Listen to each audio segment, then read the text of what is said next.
Hello guys, welcome to RPI academy. तो आज हम लोग यहाँ पर बैंकिंग और फाइनेंशियल अवेयरनेस दोनों टॉपिक्स कवर करने वाले हैं। और I am saying financial awareness it's very important for your RBI grade B का जो फाइनेंस मैनेजमेंट होता है, सेबी में जो फाइनेंस होता है, उन सबके लिए इंपॉर्टेंट होता है। ऐसा नहीं है कि यहाँ पर आपकी केवल बैंकिंग वाली न्यूज होती है। ओके, चलिए तो स्टार्ट करते हैं आज की आपकी न्यूज के साथ में। तो ये आपकी 1 से लेकर 7 नवंबर तक की न्यूज रहेंगी। चलिए तो यहाँ पर पहला न्यूज क्या है। एक अच्छी न्यूज है कि जो पब्लिक सेक्टर आपके बैंक्स हैं, उन्होंने रिकॉर्ड यहाँ पर प्रॉफिट दिखाया है, दैट इज 49,456 करोड़ रुपीस का Q2 of financial year 2026।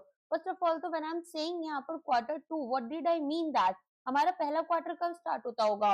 April, May, June, first quarter and. ठीक है, दूसरा क्वार्टर कौन सा हो गया? जुलाई, अगस्त, सितंबर। तो इस पर्टिकुलर क्वार्टर में हमारे जो बैंक्स हैं, इन्होंने एक प्रॉफिट शो किया है, जिसमें कि यहाँ पर एसबीआई का, अगर जो लोग एसबीआई में जॉब पहले से करते हैं उनको तो पता होगा, मैसेज भी आया था ग्रुप्स वगैरह में कि एक यहाँ पर क्यूमुलेटिव ग्रोथ इन्होंने शो की है 49,456 करोड़ रुपीस की in the quarter of financial year 2026, जिसमें कि 9% का वाई ऑन वाई ग्रोथ रहा है।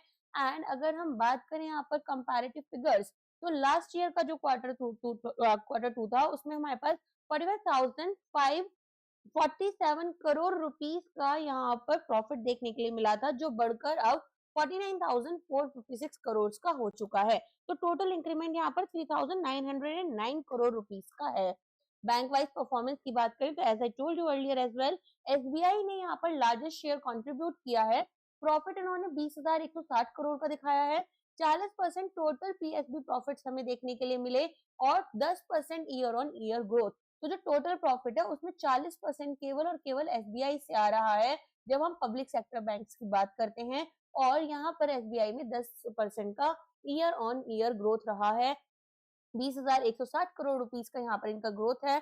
तो अगर आप एसबीआई का एग्जाम देने जा रहे हो तो ये न्यूज तो डेफिनेटली एग्जाम में आएगी ही आएगी। अगर यहाँ पर हाल फिलहाल में कोई आपकी एग्जाम है, मुझे बहुत ज्यादा ऐसे डेट्स नहीं पता है कि बैंकिंग एग्जाम्स कब है, रेगुलेटरी ज्यादा पता है मुझे, बट स्टिल मैं आपको बता देती हूँ। ठीक है, इतना ट्रैक नहीं रख रही हूँ मैं डेट्स का इन दिनों, बट डजंट मीन कि मुझे एग्जाम की नॉलेज नहीं है। चलिए, टॉप प्रॉफिट ग्रोथ यहाँ पर देखें अगर हम पीएसबीज की, तो इंडियन ओवरसीज बैंक जो है इनकी 58% की प्रॉफिट ग्रोथ है और सेंट्रल बैंक ऑफ इंडिया की 33% की। ओके, तो सेंट्रल बैंक ऑफ इंडिया, जिसको यहाँ पर बंद करने की बात आ गई थी, जिसको बोला जा रहा था कि प्राइवेटाइज बहुत जल्दी कर दिया जाएगा, टू अ बैंक जो इतना मेजर लॉस दे रहा है to a profit making bank. Okay, तो डेफिनेटली कुछ ना कुछ टॉप मैनेजमेंट में चेंजेस आए होंगे, कुछ स्ट्रेटेजीज में चेंज आए होंगे।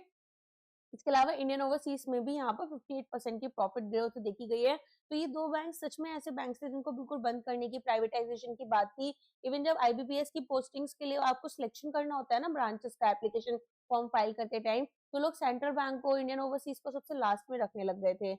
जो बैंक यहाँ पर प्रॉफिट डिक्लाइन शो कर रही हैं, bank of Baroda and union bank of India. Even PNB का भी सिचुएशन थोड़ा खराब दिखा रहे थे, लेकिन अभी थोड़ा आई थिंक इस कैटेगरी से बाहर आ चुका है। तो बैंक ऑफ बड़ौदा का 8% डिक्लाइन और यूनियन बैंक का 10% डिक्लाइन देखने के लिए मिला है।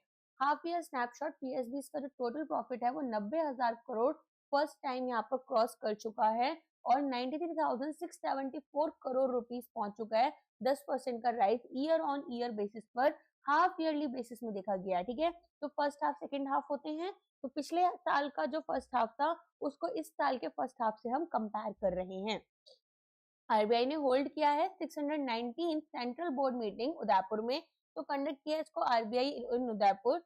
चेयरमैन यहाँ पर थे आरबीआई के गवर्नर संजय मल्होत्रा जी। जितने भी deputy governor, central board directors हैं, उन्होंने इसे अटेंड किया, जहां पर इन्होंने global and domestic economic scenarios को, जियोपॉलिटिकल डेवलपमेंट्स को, फाइनेंशियल मार्केट ट्रेंड्स को और रिस्क एंड चैलेंजेस को रिव्यू किया था। अलॉन्ग विद दैट यहाँ पर फंक्शनिंग देखी गई, सेंट्रल बोर्ड की सब कमिटीज कैसा काम कर रही हैं। देखो, जो हमारे पास बोर्ड ऑफ डायरेक्टर्स होते हैं, इनके अंदर भी कमिटीज होती हैं। जैसे अगर किसी बैंक की बात करें तो रिस्क मैनेजमेंट कमेटी होती है, एल्को कमिटीज होती हैं। तो अलग अलग कमिटीज होती हैं जो कि काम कर रही होती हैं, इनको सजेस्ट कर रही होती हैं चीजें। तो यहाँ पर उनकी फंक्शनिंग बहुत इंपॉर्टेंट होती है। फिर आपको पता है deposit insurance and credit guarantee support हमारे पास में जो है, वो अगर मिलता है तो वो कहाँ से मिलता है? वो इस कॉर्पोरेशन से मिलता है। वो जो 5 लाख का इंश्योरेंस कवरेज होता है, तो उसकी फंक्शनिंग भी इन्होंने देखी। साथ में जो परफॉर्मेंस है, सिलेक्टेड आरबीआई डिपार्टमेंट्स की, उसे भी देखा गया, जिसमें कि आपका consumer education and protection department भी आता है। इंडिया को बोला गया है कि हमें अब फास्टर रिफॉर्म्स करने होंगे ताकि हमें 30 ट्रिलियन इकोनॉमी बन पाए, और ये एक एफएसए रिपोर्ट आई है। तो वर्ल्ड बैंक ने यहाँ पर रिलीज किया है फाइनेंशियल सेक्टर असेसमेंट प्रोग्राम के अंडर, जिसको जॉइंटली आईएमएफ और वर्ल्ड बैंक ने कंडक्ट की है ये असेसमेंट। तो ये इवैल्यूएट करती है कि फाइनेंशियल स्टेबिलिटी कैसी है सिस्टमैटिकली इंपॉर्टेंट कंट्रीज की हर 5 साल में। जैसे सिस्टमैटिकली इंपॉर्टेंट बॉइंट्स होते हैं डोमेस्टिक एंड ग्लोबल, वैसे ही कंट्रीज भी होती हैं कि अगर ये डाउनग्रेड कर गई तो यहाँ पर ग्लोबली इनका इम्पैक्ट देखा जाएगा, जिसमें से इंडिया भी एक है। तो ये बोल रहे हैं कि इंडिया यहाँ पर 30 ट्रिलियन इकोनॉमी बन सकती है 2047 तक, लेकिन इसको पहले तो अपने जो रिफॉर्म्स लेकर आने हैं फाइनेंशियल सेक्टर में वो एक्सेलरेट करने होंगे। दूसरा, प्राइवेट कैपिटल को मोबिलाइज करना होगा। साथ में रिपोर्ट ने इंडिया का digital public infrastructure, inclusive government schemes, women financial inclusion, ये जो इम्प्रूव हुआ है इन सबको यहाँ पर एक तरीके से अप्रिशिएट किया है। नाउ नेक्स्ट थिंग, यहाँ पर फाइनेंशियल सेक्टर में जो इम्प्रूवमेंट्स हैं, कैपिटल मार्केट की डेप्थ इंक्रीज हो गई है। तो आपका ये देखेंगे कि from 144% of GDP to 175% of GDP हमारी कैपिटल मार्केट डेप्थ बढ़ गई है। रिकमेंडेशन में स्ट्रेंथन किया गया है क्रेडिट एनहांसमेंट टूल्स को, डेवलप करा है हमने सिक्योरिटाइजेशन प्लेटफॉर्म्स को, रिस्क शेयरिंग मैकेनिज्म, और MSME and women's financial products को हम बूस्ट कर रहे हैं। ठीक है, तो क्रेडिट एनहांसमेंट टूल्स में हम क्या है कि क्रेडिट रिस्क कम हो, हमारे सामने अच्छे प्रोडक्ट्स लेकर आए, राइट, और यहाँ पर जो रेटिंग वगैरह हम देखते हैं उसको हम ज्यादा बेटर वे में एनालाइज कर पाए। नेक्स्ट आ जाता है फाइनेंशियल एक्शन टास्क फोर्स। इन्होंने 4 अफ्रीकन नेशंस को इंक्रीज मॉनिटरिंग लिस्ट से हटा दिया है। तो यहाँ पर हमारे पास में इंक्रीज मॉनिटरिंग ग्रे लिस्ट थी, जिसमें कि बुर्किना फासो, मोजाम्बिक, नाइजीरिया और साउथ अफ्रीका, ये 4 कंट्रीज थी जिनको हटा दिया गया है हाई रिस्क जुरिस्डिक्शन में, जहां पर कि एक्शन हमारा जो है कॉल फॉर एक्शन वो कंटिन्यू रहेगा। ऑफ कोर्स नॉर्थ कोरिया है एंड देन ईरान है। तो ईरान यहाँ पर आपको पता ही है यूएस ने इतने सैंक्शंस लगा रखे हैं, तो डेफिनेटली कुछ चीजें यहाँ पर रहेंगी। म्यांमार जो है वो भी कॉल फॉर एक्शन में ही है। एज आपको पता है वहां की जो गवर्नमेंट थी उसे हटा दिया गया था, मिलिट्री कूप हो गया था वहां पर। तो अबाउट अगर फाइनेंशियल एक्शन टास्क फोर्स बात करें, 1989 में स्टैब्लिश हुआ था, इंटर गवर्नमेंटल बॉडी है, मैंडेट करता है जो भी ग्लोबल स्टैंडर्ड्स हैं ताकि हम मनी लॉन्ड्रिंग को कॉम्बैट करें और टेरर फाइनेंसिंग को भी यहाँ पर कॉम्बैट करें। अच्छा, जितने भी हमारे केवाईसी नॉर्म्स होते हैं, पीएमएलए गाइडलाइंस बताई जाती हैं बैंक्स को, है ना, उन सब में हम एक चीज पढ़ते हैं एफएटीएफ कंप्लाइंट कंट्रीज। तो वो जो financial action task force compliant countries है वो यही वाली होती हैं, ये जो लिस्ट इनकी होती है। ठीक है, तो यहाँ पर जो इंक्रीज मॉनिटरिंग लिस्ट थी उसमें से हमारी 4 कंट्रीज हटा दी गई। इसके अलावा हाई रिस्क जुरिस्डिक्शन में हमने नॉर्थ कोरिया को, ईरान को और साथ में म्यांमार को रखा हुआ है, ये भी हमें ध्यान रखना है। नेक्स्ट जाते हैं, यूपीआई ट्रांजेक्शंस ने अगेन यहाँ पर ऑल टाइम हिट यहाँ पर लिया है। तो 27.28 लाख करोड़ रुपीस का ट्रांजेक्शन हुआ है अक्टूबर 2025 में। ट्रांजेक्शन सर्च की अगर हम बात करें तो 27.28 लाख करोड़ रुपीस का total volume, 20.7 billion transactions driven है ये by festive season spending. Previous records की बात करते हैं तो वैल्यू यहाँ पर प्रीवियस में 25.14 लाख करोड़ थी मई 2025, वॉल्यूम में 20 बिलियन थी अगस्त 2025। डेली एवरेजेस की बात करते हैं, 668 मिलियन ट्रांजेक्शंस पर डे और 87,993 crore rupees value per day यहाँ पर हुई है। ठीक है, तो ये आपको रटने वाली चीजें हैं कि कितना टोटल वैल्यू था। तो वैल्यू ऑफ कोर्स यहाँ पर हमेशा ज्यादा होता है, वॉल्यूम आपका नंबर्स में होता है। तो यहाँ पर 20.7 बिलियन ट्रांजेक्शन हुए, जिसमें कि 27.28 लाख करोड़ रुपीस को ट्रांजेक्ट किया गया, जिसमें कि फेस्टिव सीजन की स्पेंडिंग की वजह से भी ऐसा हुआ है। साथ में पहले अगर हम देखेंगे यहाँ पर मई में तो ये 5.14 लाख करोड़ था और 20 मिलियन की ही वॉल्यूम थी। ओके, इसके अलावा यहाँ पर डेली बेसिस अगर हम देखें ऑन एन एवरेज लोग यहाँ पर 668 मिलियन ट्रांजेक्शंस कर रहे हैं, जिसमें से 87,993 करोड़ रुपीस का वैल्यू हम ट्रांजेक्ट कर लेते हैं। यूपीआई इकोसिस्टम की बात करें तो जितने भी डिजिटल ट्रांजेक्शंस इंडिया में हो रहे हैं यूपीआई उनका 85% हिस्सा बनाती है। ठीक है, well I am talking about here transactions, I am talking about the volume not the value. Why not the value? Because RTGS NEFT जो है वो बड़े ट्रांजेक्शन को सपोर्ट करते हैं, तो यहाँ पर यूपीआई की 1 लाख वाली लिमिट होती है, तो इस वजह से हम इसको देखेंगे। अच्छा, आरबीआई और इंडियन बैंक एसोसिएशन जो है उनके अंडर यहाँ पर एनपीसीआई यूपीआई को ऑपरेट करता है। इन स्पेस एंड सिडबी ने मिलकर लॉन्च किया है 1000 करोड़ का स्पेस स्टार्टअप फंड। ठीक है, तो यहाँ पर फंड ऑपरेशनलाइज किया जाएगा सेबी के अप्रूवल के बाद में, दैट इज 31 अक्टूबर को हमें सेबी का अप्रूवल मिला। एंड यहाँ पर 2025-26 करेंट फाइनेंशियल ईयर के लिए 150 करोड़, फिर 2026-27 से 28-29 तक के लिए 250 करोड़ पर ईयर, और 2029-30 के लिए 100 करोड़ पर ईयर यहाँ पर प्लान जो है कि हम इन्वेस्टमेंट डिस्ट्रीब्यूशन करेंगे। ठीक है, 5 साल के लिए किया जाएगा इन स्पेस एंड सिडबी। तो ये सपोर्ट यहाँ पर जो होगा उसमें 40 स्पेस स्टार्टअप को दिया जाएगा, ग्रोथ स्टेज में 10 से 30 करोड़ का और लेट स्टेज में 30 से 60 करोड़ का। बैकग्राउंड की बात करें तो यूनियन कैबिनेट इसको अप्रूव कर रहे हैं और फंड मैनेजमेंट में सिडबी यहाँ पर होगी। ठीक है, नेक्स्ट आ जाते हैं, अमित शाह ने लॉन्च किए हैं डिजिटल एप्स। डिजिटल एप्स क्यों किए हैं? अर्बन कोऑपरेटिव बैंक्स के लिए किए हैं। न्यू डिजिटल प्लेटफॉर्म्स हैं सहकारी डिजी पे, सहकार डिजी लोन। ठीक है, ये दो प्लेटफॉर्म्स यहाँ पर अमित शाह ने लॉन्च किए हैं ताकि डिजिटल ट्रांसफॉर्मेशन जो है कोऑपरेटिव क्रेडिट सेक्टर की उसको प्रमोट करें। ओके, तो कोऑपरेटिव्स जो हैं, जो कोऑपरेटिव बैंक्स हैं, state cooperative, district cooperative, urban cooperative, इस तरह से हमारे पास में कोऑपरेटिव बैंक्स होते हैं, उसमें ये चाहते हैं कि वो जो बैंक्स हैं वो अब ज्यादा से ज्यादा क्रेडिट दें। क्यों? क्योंकि ये आपके बैंक्स आपका कह सकते हैं एक तरीके से ग्रास रूट लेवल पर काम कर रहे होते हैं, तो इनका डिजिटल ट्रांसफॉर्मेशन बहुत इंपॉर्टेंट है। इसीलिए दो डिजिटल प्लेटफॉर्म को लेकर आया गया है, सहकार डिजी पे और सहकार डिजी लोन। ठीक है, अमित शाह ने क्यों लॉन्च किया है इसको? क्योंकि ये यहाँ पर यूनियन मिनिस्टर हैं कोऑपरेटिव सोसाइटीज के। टारगेट क्या है? एक न्यू यूसीबी हर इंडियन टाउन में होना चाहिए जहां पर पॉपुलेशन 2 लाख है विद इन 5 इयर्स। तो आपने देखा होगा आरबीआई की हाल फिलहाल में गाइडलाइंस आई थी, जहां पर आरबीआई ने अलाउ कर दिया था कि अब न्यू यूसीबीज जो है वो बन सकते हैं, जो कि 2004 में लास्ट उसमें रोक दिए गए थे। 2004 के बाद कोई भी नया अर्बन कोऑपरेटिव बैंक अलाउ नहीं किया गया था क्योंकि फाइनेंशियल सिचुएशन उतनी अच्छी नहीं थी। बट अब यहाँ पर आरबीआई ने अपनी गाइडलाइंस में चेंज किया, और वो चेंज के बाद में हम देख रहे हैं कि अब यहाँ पर बोला जा रहा है कि हर इंडियन टाउन जहां पर पॉपुलेशन 2 लाख या उससे ज्यादा है, एक नया अर्बन कोऑपरेटिव बैंक खुलेगा और हम कन्वर्ट करेंगे सक्सेसफुल क्रेडिट सोसाइटीज को अर्बन कोऑपरेटिव बैंक में। इसके अलावा जो हमारे नॉन परफॉर्मिंग एसेट्स हैं उनको हम 2.8 से 0.6% पर ले आए हैं 2 साल के अंदर अंदर इन यूसीबी। ओके, ग्लोबली रिकॉग्निशन मिल रहा है, तो अमूल और इफ्को को रैंक किया गया था वर्ल्ड का टॉप 2 कोऑपरेटिव्स। ये मैंने आपको पीआईबी इन करंट हमारा जो है न्यूज उसमें पढ़ाया था, अभी जो लास्ट आपको मैंने कल या परसों में आपकी वीडियो प्रोवाइड की थी। आईएफसी ने कमिट किया है $50 मिलियन सिटी यूनियन बैंक को ग्रीन फाइनेंसिंग के लिए। तो एनर्जी एफिशिएंट सॉल्यूशंस लेकर आने हैं हमें एमएसएमईज के लिए।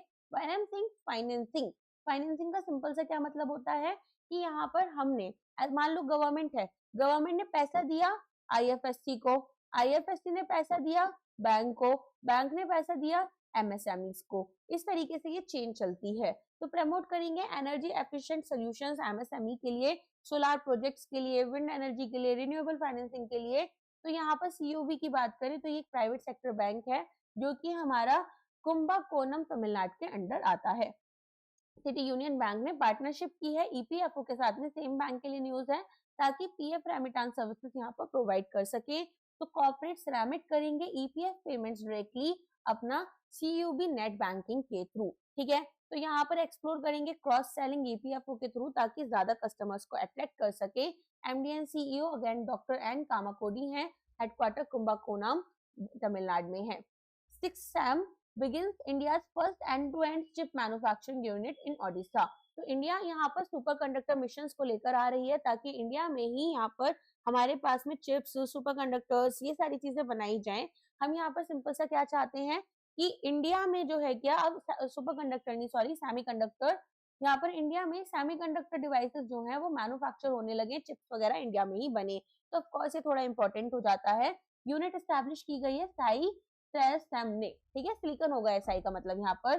तो ये अपने लिए इन्वेस्टमेंट लेकर आए हैं 2000 करोड़ का, जिसमें कि ओडिशा में इसको लोकेट किया जाएगा, ऑपरेशनल हो जाएगा 2027-28 से। प्रोडक्शन कैपेसिटी की बात करें तो SIC wafer processing 60,000 wafers per year, packaging output 9.6 crore units per year रहेंगी। रिसर्च कोलैबोरेशन पार्टनरशिप हम IIT भुवनेश्वर के साथ करेंगे।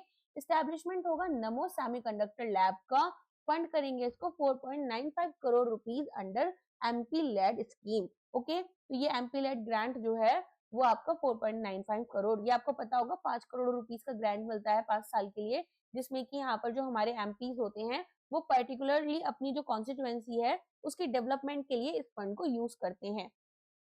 इंपॉर्टेंस यहाँ पर SIC चिप की क्या है, तो एसेंशियल है इलेक्ट्रिक व्हीकल्स के लिए, renewable energy systems, high voltage power inverters.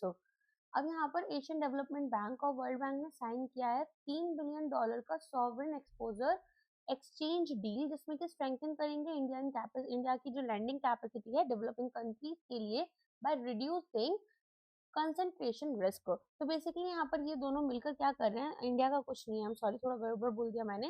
देखो यहाँ पर ये लोग क्या करेंगे, ये लोग जो हमारी डेवलपिंग कंट्रीज है, डेवलपिंग कंट्रीज को फाइनेंस प्रोवाइड करेंगे, और वो फाइनेंस क्या होगा उससे, यहाँ पर जो कंट्रीज हैं वो अब अपने बैंक के थ्रू, अपने फाइनेंशियल इंस्टीट्यूशंस के थ्रू अपने यहाँ पर जो प्रोजेक्ट्स हैं, कंपनीज हैं, उनको लैंडिंग करेंगे।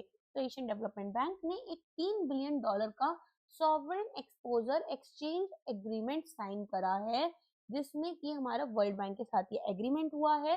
कंसंट्रेशन रिस्क क्या होता है, देखो मान लो मैंने एक लोन दिया हाउसिंग सेक्टर में, और मैंने ऐसे ही 5 लोन हाउसिंग सेक्टर में दे दिए, ठीक है, अगर हाउसिंग सेक्टर अच्छा काम नहीं कर रहा होगा तो मेरी सारी अमाउंट डूब जाएगी। ये हुआ छोटे लेवल पर। अब ये लोग यहाँ पर ये कंट्रीज के लेवल पर देख रहे हैं, तो ADB का ये पहला एक्सपोजर एक्सचेंज डील है वर्ल्ड बैंक के साथ में। 2020 में ADB ने 6 EEA साइन किए थे 9 बिलियन एक्सचेंज के दूसरे मल्टीलैटरल डेवलपमेंट बैंक्स के साथ में, ठीक है। अगर वर्ल्ड बैंक की बात करें तो ये पहला है $3 बिलियन का, लेकिन $9 बिलियन का ये बाकी दूसरे मल्टी डेवलपमेंट बैंक्स के साथ ऑलरेडी कर चुका है, ताकि पोर्टफोलियो कंसंट्रेशन रिस्क जो है उसे रिड्यूस करे। अब पोर्टफोलियो कंसंट्रेशन रिस्क यही है कि आपने किसी एक पर्टिकुलर सेक्टर में, किसी एक पर्टिकुलर लोकेशन में, किसी एक पर्टिकुलर यहाँ पर इंडस्ट्री में, या फिर किसी एक पर्टिकुलर कंपनी को ही सारा लोन दे दिया, ठीक है, तो ये हमारी या फिर सारी इन्वेस्टमेंट्स कर दी। तो हमारे जितने भी मल्टीलैटरल डेवलपमेंट बैंक्स हैं वो एक्सचेंज करते हैं सॉवरेन रिस्क। सॉवरेन रिस्क क्या है, गवर्नमेंट जो होती हैं, माइट भी गवर्नमेंट डिफॉल्ट कर जाए, माइट भी गवर्नमेंट ने अपनी कुछ वॉर्स वगैरह छेड़ दिए, या फिर यहाँ पर गवर्नमेंट ने रिस्ट्रिक्शंस लगा दिए दूसरी कंट्रीज के ऊपर, तो ये होता है सॉवरेन रिस्क। तो ये अलाउ कर रहे हैं कि इसको लोअर या नो एक्सपोजर के साथ में आप यहाँ पर क्या कर सकते हो, एक्सचेंज कर सकते हो। एक्सपोजर क्या होता है, अगर एक बैंक ने 10 लाख का लोन दिया और 2 लाख का कोलेट्रल था, मान लो कोई 10 लाख का हाउसिंग लोन ही दिया, ठीक है, और 2 लाख का यहाँ पर घर के प्रॉपर्टी के पेपर थे, तो मैं बोलूंगी टोटल 8 लाख का यहाँ पर एक्सपोजर है बैंक का। आगे समझ में, तो यहाँ पर आपके पास में एशियन डेवलपमेंट बैंक जो है स्टैब्लिश हुआ था 1966 में। 69 कंट्रीज इसकी मेंबर्स हैं, सपोर्ट करते हैं inclusive resilient sustainable growth Asia और पैसिफिक रीजन में। नेक्स्ट पर आते हैं, बैंक ऑफ महाराष्ट्र एम्पैनल कर रहा है बैट्रोटॉनिक्स as corporate business correspondent vendor. Purpose क्या है इसका, तो यहाँ पर हम लोग एक्सपेंड करेंगे last mile banking and financial inclusion business correspondents के थ्रू। तो बैट्रोट्रॉनिक्स इंडिया को यहाँ पर एम्पैनल किया गया कॉर्पोरेट बिजनेस करस्पॉन्डेंट वेंडर 5 साल के लिए। एग्जिस्टिंग नेटवर्क है इनका 1800 corporate business correspondent outlets already हैं, सर्व कर रहे हैं 15 मिलियन प्लस कस्टमर्स को। एक्सपेंशन करना चाहते हैं 3000 banking touch points with in 6 to 9 months। तो एक्सपेंशन यहाँ पर महाराष्ट्र, मध्य प्रदेश, छत्तीसगढ़ और कर्नाटक में होगा। बैंक के MD and CEO Nidhu Saxena ji हैं। India post payment bank IPPB इन्होंने साइन किया है MOU EPFO के साथ में, ताकि डोर स्टेप DLC सर्टिफिकेट्स यहाँ पर प्रोवाइड कर सके पेंशनर्स को। तो digital life certificate services under EPS 1995 provide की जाएंगी हमारे यहाँ पर जितने भी पेंशनर्स हैं। तो इंडिया पोस्ट पेमेंट बैंक एक MOU साइन कर रहे हैं जिसमें कि डिलीवर किया जाएगा digital life certificates at home and leverage करेंगे 1.65 लाख पोस्ट ऑफिसेस, 1,40,000 जो कि रूरल एरियाज में है, 3 लाख से ज्यादा पोस्टल एम्प्लॉइज हैं जिसमें पोस्टमैन आ जाते हैं और ग्रामीण डाक सेवक आ जाते हैं। इसके अलावा डोर स्टेप बायोमेट्रिक डिवाइसेस जीवन प्रमाण के लिए भी दी जाएंगी। अगर हम बात करें इंडिया पोस्ट पेमेंट बैंक की, तो 1 सितंबर 2018 में इसे स्टैब्लिश किया गया था। 100% गवर्नमेंट ऑफ इंडिया के अंडर आता है, department of post, ministry of communication. तो जो पहले हमारे यहाँ पोस्ट ऑफिसेज होते थे उन्हीं को हमने आईपीपीबी में कन्वर्ट कर दिया था। फाइनेंशियल इंक्लूजन अनबैंक्ड और अंडर बैंक के लिए यहाँ पर आसानी से हो पाता है। एसबीआई लॉन्च कर रहा है SBI star employee excellence award. Celebrate करेंगे नॉन प्रोफेशनल अचीवमेंट्स एम्प्लॉयज की। अवार्ड का नाम रखा गया है SBI star, staff talent acknowledgement and recognition. तो arts, literature, sports, culture, social work, environmental activities, इसमें इनकी एक्सीलेंस को रिकॉग्नाइज किया जाएगा। ट्रांसपेरेंट सिलेक्शन प्रोसेस रहेगा जिसमें कि सेल्फ नॉमिनेट आप खुद को कर सकते हैं। शॉर्टलिस्ट किया जाएगा सर्कल या वर्टिकल लेवल में। ठीक है। एसबीआई ने ज्वाइन किया है $100 बिलियन मार्केट कैप क्लब को। तो अब यहाँ पर एसबीआई जो है वो 100 बिलियन मार्केट कैपिटलाइजेशन जो है वो कवर कर चुका है। Strong Q2 financial year 26 financials रहे। फेस्टिव सीजन क्रेडिट डिमांड बहुत अच्छी थी। एसबीआई ने क्रॉस कर लिया 100 trillion total business milestone as well. तो यहाँ पर जो अदर कंपनीज हैं वो Reliance, HDFC, Bharti Airtel, TCS, ICICI bank हैं। Q2 फाइनेंशियल ईयर 26 की परफॉर्मेंस देखें तो नेट प्रॉफिट 20,160 करोड़ और नेट इंटरेस्ट इनकम, जो इंटरेस्ट से यहाँ पर इनकम मिल रही है। नेट इंटरेस्ट इनकम क्या होती है? इंटरेस्ट आपने कितना रिसीव किया माइनस आपने इंटरेस्ट कितना पे किया। तो ये रहेगा 42,985 crore above market expectations. SBI foundation and इक्विसेट ने यहाँ पर लॉन्च किया है स्मार्ट क्रॉप प्रोजेक्ट। ऑब्जेक्टिव है कि सपोर्ट करेंगे स्मॉल होल्डर फार्मर्स को एआई और सैटेलाइट बेस्ड क्रॉप्स मॉनिटरिंग के थ्रू। तो की हाइलाइट्स में देख लेते हैं। ड्यूरेशन रहेगा 3 साल का। Beneficiaries 8,000 plus small farmers Karnataka and Telangana में। टेक्नोलॉजी में सैटेलाइट इमेजिंग यूज होगी, remote sensing, AI ML crop stress analysis रहेगी। की पार्टनर्स की बात करें तो एसबीआई फाउंडेशन का लीप प्रोग्राम है, इक्विसेट है, यूएस रायचूर है, एग्री ब्रिज यहाँ पर यूज होगा। की लीडर्स में संजय प्रकाश एमडीएन एसबीआई फाउंडेशन है, डॉक्टर हिमांशु पाठक डीजी इक्विसेट के हैं। एसबीआई सेल करेगा 6.3% अपना स्टेक एसबीआई फंड्स मैनेजमेंट में आईपीओ के थ्रू। तो एसबीआई फंड मैनेजमेंट का आईपीओ आएगा जिसमें एसबीआई अपने यहाँ पर स्टेक्स को बेच रहा है। तो कोई नए शेयर्स को फ्रेश इशू नहीं किया जा रहा। 3,20,60,000 शेयर्स हैं जो कि 6.3007% स्टेक बनाते हैं। अमुंडी को प्रमोटर रहेंगे जो कि अपना 1,88,30,000 शेयर्स को यहाँ पर सेल करेंगे। तो कंबाइंड यहाँ पर 10% की इक्विटी जो है उसका आईपीओ निकाला जाएगा। एक्सपेक्टेड कंप्लीशन 2026 तक होगा। एसबीआई फंड मैनेजमेंट एक जॉइंट वेंचर है एसबीआई इंडिया और अमुंडी फ्रांस के बीच में, जो कि एक ग्लोबल एसेट मैनेजमेंट कंपनी है। एसबीआई म्यूचुअल फंड इन्वेस्ट कर रहे हैं 100 करोड़ रुपीस लेंस कार्ड में अहेड ऑफ इट्स आईपीओ। तो यहाँ पर फंड इन्वेस्ट किया जाएगा 100 करोड़ का प्री आईपीओ प्लेसमेंट, जिसमें कि 24.87 लाख करोड़ रुपीस 402 रुपीस पर शेयर के अकॉर्डिंग यहाँ पर खरीदे जाएंगे। इनकी प्रमोटर नेहा बंसल से। नेहा बंसल स्टेक का जो है उनका डिक्लाइन हो जाएगा 7.61% से 7.46%। आईपीओ की डिटेल की बात करें तो साइज यहाँ पर आईपीओ जो लेंसकार्ट का आ रहा है वो मतलब आ चुका है, अब तो खैर इश्यू भी हो चुके हैं शेयर्स। तो ये 7,278 करोड़ रुपीस का है। प्राइस बैंड उन्होंने 382 से 402 रखा था। लिस्टिंग डेट 10 नवंबर थी और वैल्यूएशन इनकी 69,700 करोड़ एट अपर हैंड रही। बहुत अच्छा आईपीओ नहीं दिया था। एसबीआई ने एग्जीक्यूट किया है फर्स्ट गोल्ड ट्रेड। कहां पर? आईआईबीएक्स एज स्पेशल कैटेगरी क्लाइंट। तो यहाँ पर पहला इंडियन बैंक बना है जो कि ट्रेड करेगा गोल्ड को स्पेशल कैटेगरी क्लाइंट के अंडर और इंडिया इंटरनेशनल बुलियन एक्सचेंज जो कि आईएफएससी में प्रेजेंट है। तो यहाँ पर ट्रांसपेरेंसी और एफिशिएंसी लाई जा रही है। बुलियन इंपोर्ट्स में बेनिफिट करेंगे एमएसएमई ज्वेलर्स को, बेटर एक्सेस दी जाएगी इंपोर्टेड गोल्ड की, अलाइन करेंगे मेक इन इंडिया के साथ में और गिफ्ट सिटी का ग्लोबल फाइनेंशियल हब डिवीजन के साथ में। एसबीआई पहली ट्रेडिंग कम क्लियरिंग मेंबर बन गई थी आईआईबीएक्स की 2024 में। हुरून इंडिया फिलैंथ्रोपी लिस्ट आई है। शिव नादर ने अगेन टॉप किया है। तो यहाँ पर टोटल डोनेशन 191 फिलैंथ्रोपिस्ट ने जो की है वो 10,380 करोड़ की है। फिलैंथ्रोपिस्ट कौन होते हैं? जैसे यहाँ पर शिव नाडर हो गए या फिर आप लेंगे नीता अंबानी हो गई, वो रिच लोग जो कि यहाँ पर किसी सोशल कॉज से डोनेट कर रहे हैं पैसा। तो ग्रोथ इन फिलैंथ्रोपी 85% का राइज देखा गया है लास्ट 3 इयर्स में। सबसे पहले अगर हम देखें ना तो यहाँ पर जो बिल गेट्स और उनकी वाइफ थी मेलिंडा गेट्स, अब तो उनकी डाइवोर्स हो चुकी है, तो इन लोगों ने मिलकर ये सारी चीजें ज्यादा प्रमोट की थी। तो रैंक यहाँ पर देखते हैं, शिवनारायण फैमिली फर्स्ट है इंडिया में, 2708 करोड़ रुपीस का इन्होंने donation education and social development में किया है।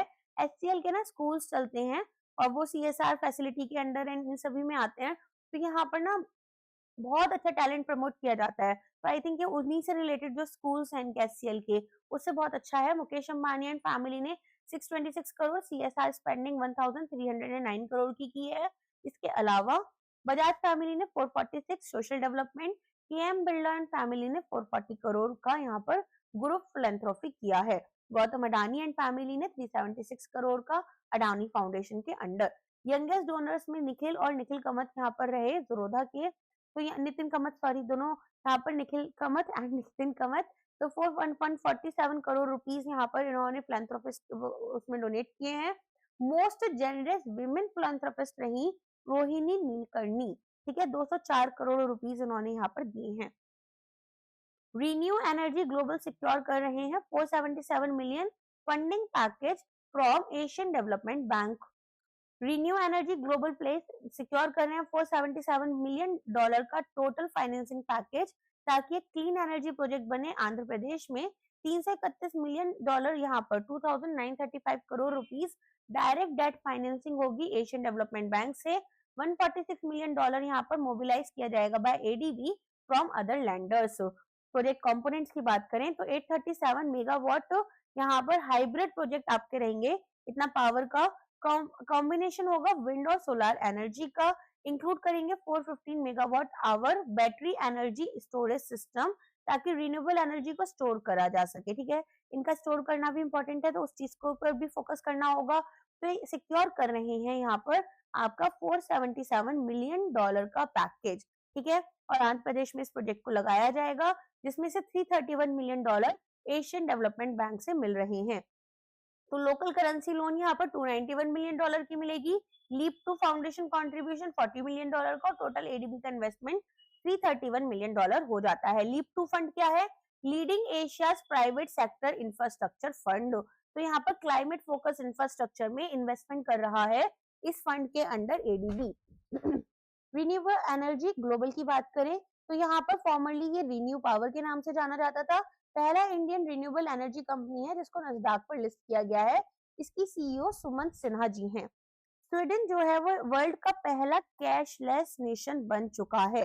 की हाइलाइट्स की बात कर लेते हैं तो स्वीडन जो है इसको ऑफिशियली ट्रांजिशन किया गया है into world first cashless society, जहां पेमेंट्स जो है इंटायरली आपके डिजिटल मोड्स के थ्रू हो रही हैं, जैसे कि cards, mobile tap payments, online wallets.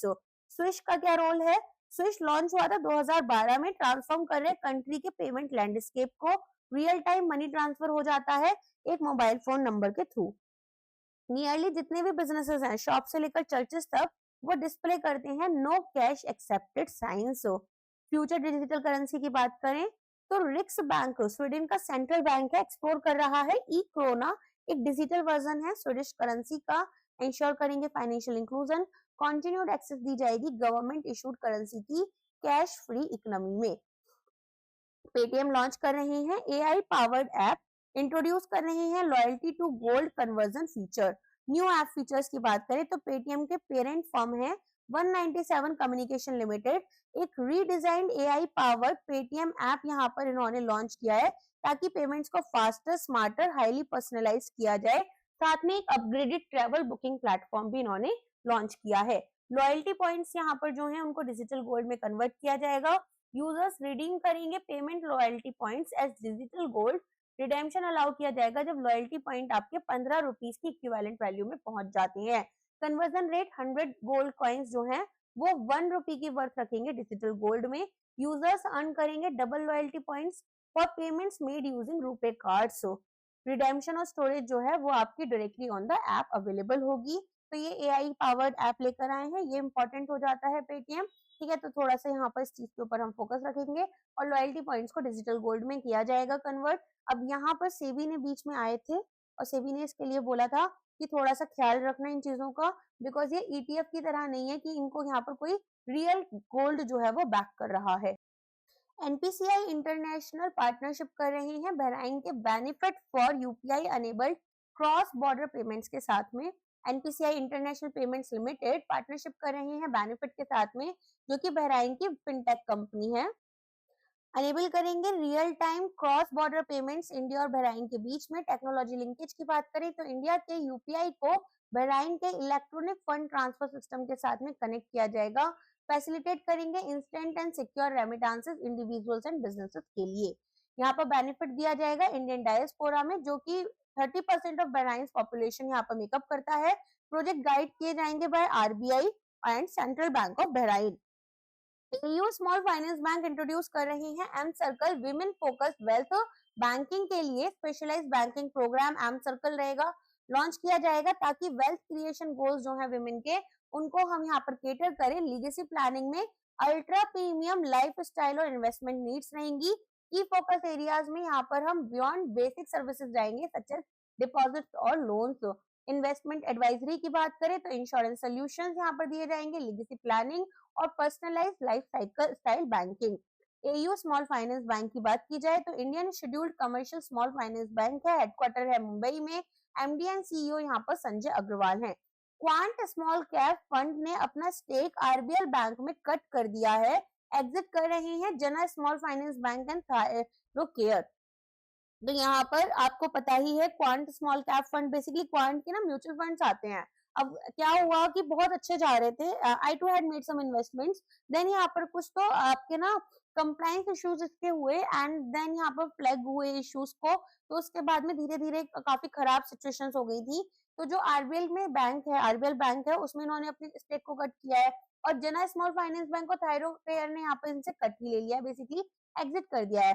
तो म्यूचुअल फंड क्या होता है? म्यूचुअल फंड आपको पता है क्या रहता है? देखो ऐसे ना बहुत सारा यहाँ पर अलग अलग कंपनीज होती हैं। अब जैसे स्मॉल कैप फंड है तो स्मॉल कैप वाली हमारे पास कंपनीज होंगी और उनके शेयर्स में इन्वेस्टमेंट की जाएगी।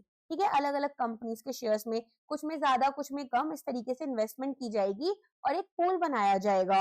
अब इन्वेस्टर क्या करते हैं? इन्वेस्टर ने मान लो यहाँ पर 500 रुपीज की इन्वेस्टमेंट करी, तो हम यहाँ देखेंगे कि अच्छा टोटल इन्वेस्टमेंट कितनी हुई है और टोटल यूनिट्स हम इसमें डिवाइड कर देंगे कि हमारे पूरे इसके फंड की कितनी यूनिट्स में हमने से डिवाइड करा है और अकॉर्डिंगली यहाँ पर एक यूनिट कितनी रुपीस की बैठ रही है उसके अकॉर्डिंग हम यहाँ पर जो इन्वेस्टर ने फंडिंग की है वो दे देंगे। ठीक है, तो इस तरीके से हमारे जो म्यूचुअल फंड्स है वो काम करते हैं। तो 7 कंपनीज में क्वांट ने अपना स्टेक जो है वो कम करा है। आरबीएल बैंक, अनुपम, बाटा, ये सब तो खैर एग्जाम में नहीं पूछा जाएगा, ये किस तरीके से वर्क करते हैं वो हमें पता चल जाता है। ठीक है, सेल ऑफ यहाँ पर इंद्रप्रस्थ मेडिकल कॉर्पोरेशन, अपोलो आपके जो हॉस्पिटल होते हैं वही शायद इंद्रप्रस्थ के अंदर ही वही आते हैं। तो होल्डिंग जो है वो रिड्यूस हुई है 23.96 लाख से 7.21 लाख शेयर्स की। एनआईपीएल ने यहाँ पर पार्टनरशिप की है रेजर पे कर्लेक के साथ में ताकि अनेबल करें यूपीआई पेमेंट्स मलेशिया में। तो NPCI international payments limited partnership कर रहे हैं रेजर पे कर्लेक के साथ में। UPI based payments Indian tourist के लिए मलेशिया में की जा सकती हैं। पेमेंट्स एक्सेप्ट की जाएंगी यूपीआई एप्स के थ्रू और लिंक रहेंगी कर्लेक मर्चेंट्स के साथ में।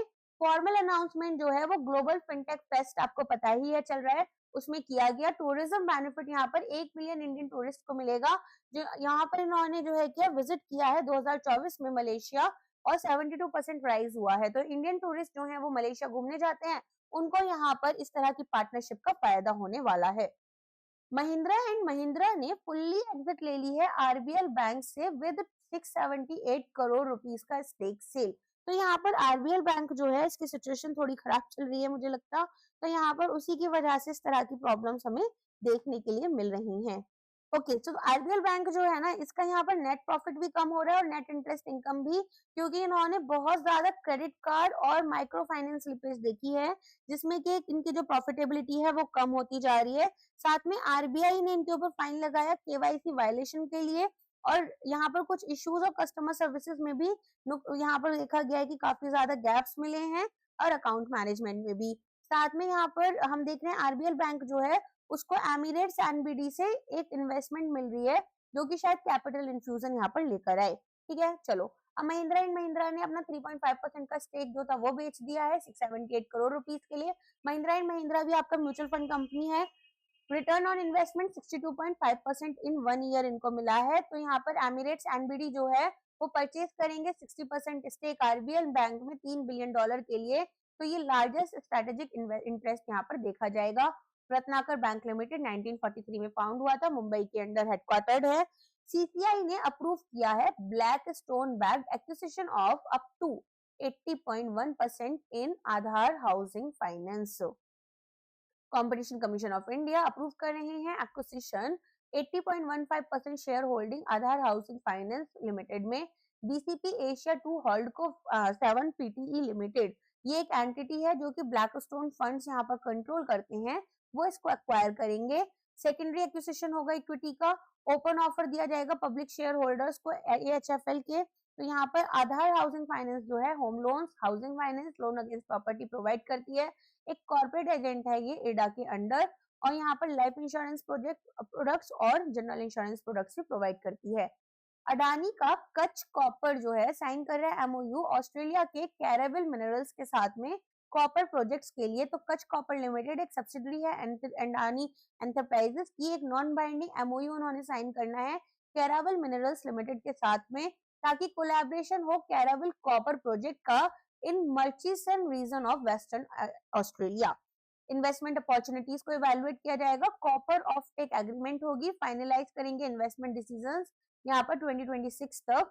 स्ट्रेटेजिक सप्लाई इंडिया के लिए यहाँ पर कॉपर कॉन्सेंट्रेट प्रोड्यूस जो है वो $1.2 बिलियन कॉपर स्मेल्टर जो है गुजरात में सप्लाई करेंगे। और वर्ल्ड का largest single location copper smelting facility ये आपका बन जाएगा।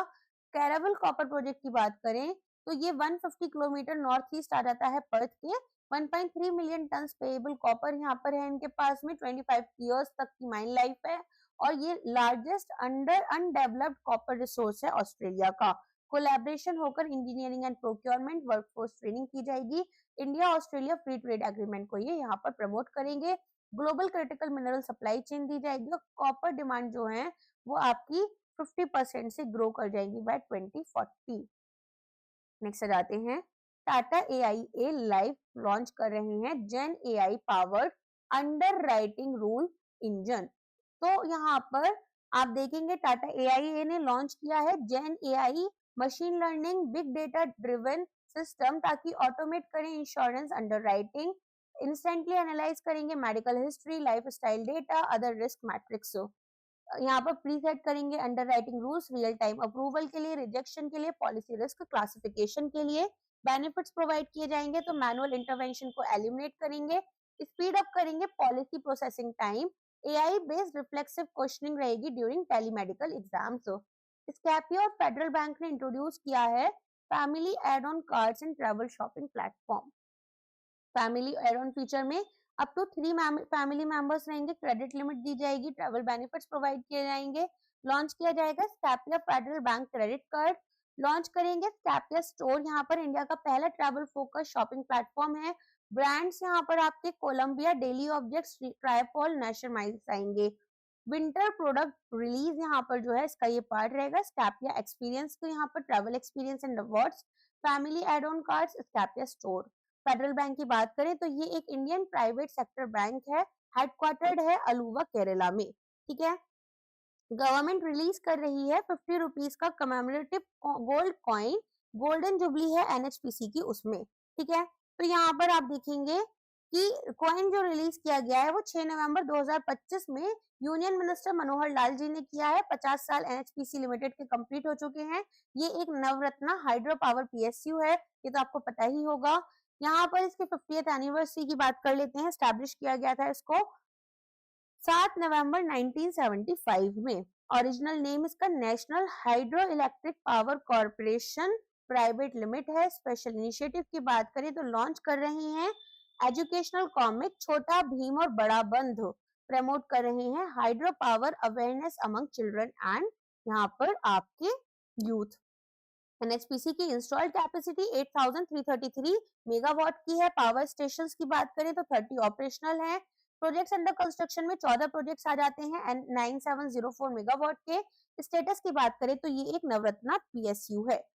इंडिया डेमोन्स्ट्रेट कर रहा है पहला 500 किलोमीटर का क्वांटम की डिस्ट्रीब्यूशन नेटवर्क। डेवलप्ड है ये बाय आपका QNU labs Bengaluru. National quantum mission के अंडर यहाँ पर ये सपोर्टेड है। क्वांटम की डिस्ट्रीब्यूशन अनेबल करेंगे अल्ट्रा सिक्योर कम्युनिकेशन, ताकि यहाँ पर जो साइबर अटैक्स हैं उन्हें रजिस्ट किया जा सके। एग्जिस्टिंग ऑप्टिकल फाइबर नेटवर्क जो है हमारा, उसी में इसको डिप्लॉय किया जाएगा। तो फंड किया जाएगा I hub quantum technology foundation IISER Pune के under under national mission on interdisciplinary cyber physical system department of science and technology. Announcement यहाँ पर की गई थी। तो emerging science technology and innovation conclave ESTIC 2025 के अंडर फॉर्ड एस्टैब्लिश कर रहा है first overseas power train facility Tamil Nadu में।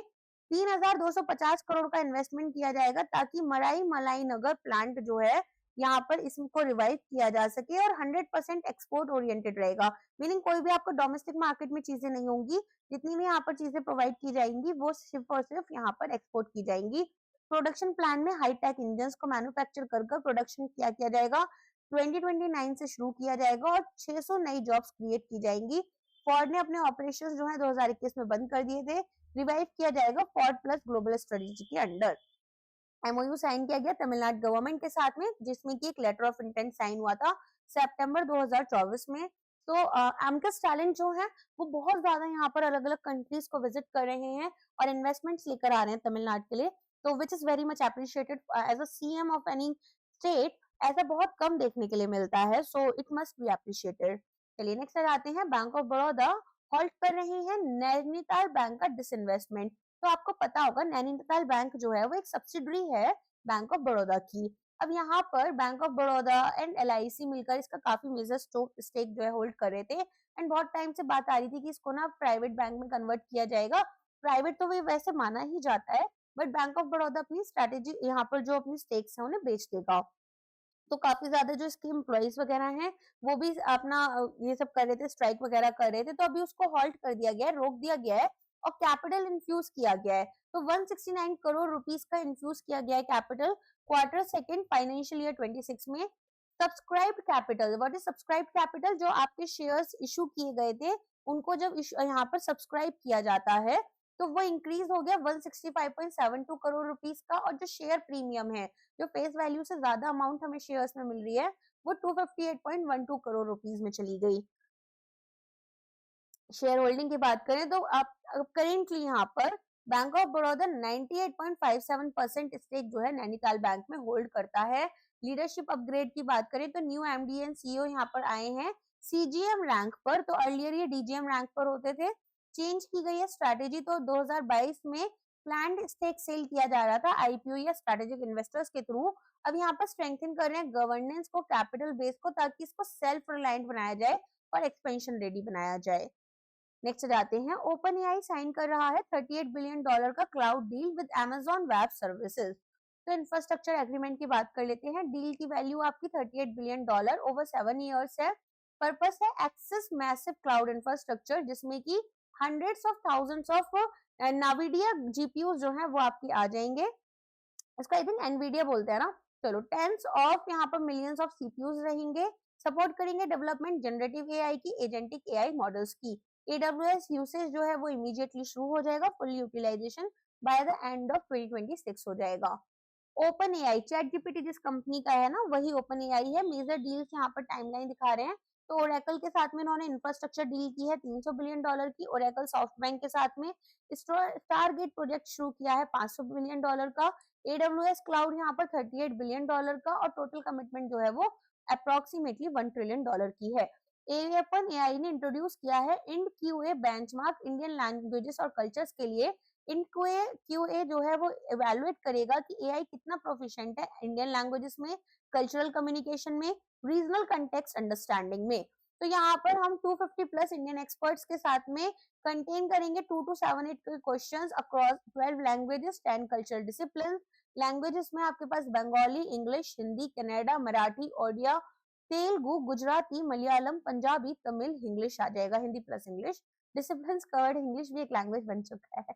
डिसिप्लिन कवर्ड आपकी architecture and design, art and culture, everyday life, food and cuisine, history, law and ethics, literature, linguistics, media and entertainment, religion and spirituality, sports and recreation, ये सभी रहेंगे। And इसी के साथ में 1 से 7 नवंबर तक का banking awareness and financial awareness आपका कंप्लीट हो जाता है। अब हम मिलते हैं हमारी नेक्स्ट वीडियो में। वीडियो को पहले लाइक कर देना, फिर इसको अपने दोस्तों के साथ शेयर कर दिया करो। जो लोग IBPS के एग्जाम्स देते हैं, IBPS clerk, PO SBI clerk या एक्सबीआई पीओ के या फिर किसी और बैंकिंग के along with रेगुलेटरी, सभी के लिए ये वीडियो इंपॉर्टेंट है। along with that जो पीआईबी इन करंट अफेयर्स वीडियो आती है वो तो यहाँ पर आपके सभी एग्जाम्स में इंपॉर्टेंट होती है। यूपीएससी मैं नहीं बोलूंगी, वहां पर एक डिफरेंट अप्रोच रहती है पढ़ने के लिए। UPSC as in civil service वाला, नॉट द यूपीएससी ईपीएफओ, वहां के लिए डेफिनेटली ये भी वीडियो इंपॉर्टेंट है, वो वाली भी। बैंकिंग न्यूज आप हटा सकते हो, ठीक है। चलिए अब मिलते हैं हमारे नेक्स्ट वीडियो में, आज के लिए बस इतना ही है। Thank you so much.